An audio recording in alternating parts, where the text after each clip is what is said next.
Okay? You're dancing, you're having fun, she's doing a spin. Oh my god, there's a dip! Right? She doesn't know what's happening. It's a little bit scary for the follows.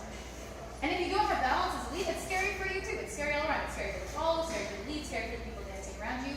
What you need to do to make sure,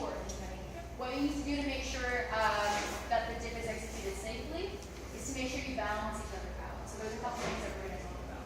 Okay? First thing that I'm going to do is I'm going to talk to the follows to get through the dip safely, no matter who your partner is, because you know there's always that one guy who dance where the thinks he can dip and he just doesn't know how. Alright? I want you to protect yourself against him.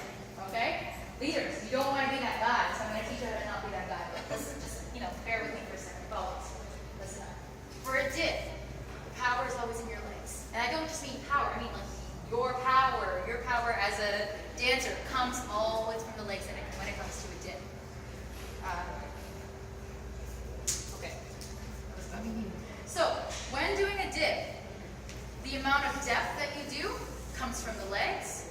The amount of dip that you do comes from the legs. Your balance comes from the legs. What you want to do, we were talking about lowering from the hips, right? Whenever we dance in salsa, whenever we dance in bachata, we lower from the hips, never from the knees, right? If we lower from the hips, we allow ourselves to have some balance. Good. So lower like this first, okay? You can even lower like this in a dip, that's fine, but we're going to do one leg for now, okay? Now, lower on that leg, lower on that leg, lower on that leg. If you feel you find a point where it's your end point, it's fine. So now what you're going to do is stretch your torso, stretch, stretch, stretch, tuck your pelvis in, squeeze your buttocks together, so your tailbone goes in line with your spine, and stretch, stretch, stretch, stretch, stretch, stretch, so much so until maybe your back begins to arch. Very nice, okay? So the power of the dip, depending on, I have a follow again. The power in the dip comes from the follower's leg. That's how she gets through her dip. She holds on to her leader. Sometimes she doesn't have the luxury of her hands, but if she does have her hands, she places it on top of the leader's string so she can hold herself up for support, yes? We lower into the dip. Depending on what the leader's asking for, she can give it in the legs. If she can't give it in the leg anymore, she can continue to stretch her back to finish and still get that same leg.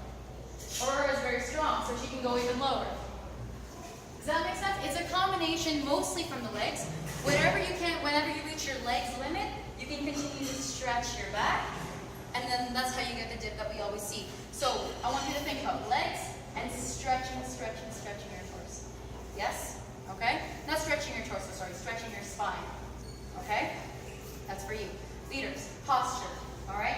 I want you to be very, very stable for your partner. Okay? You're doing some of the leg things in the beginning for the warm-up because you are going to be using your legs.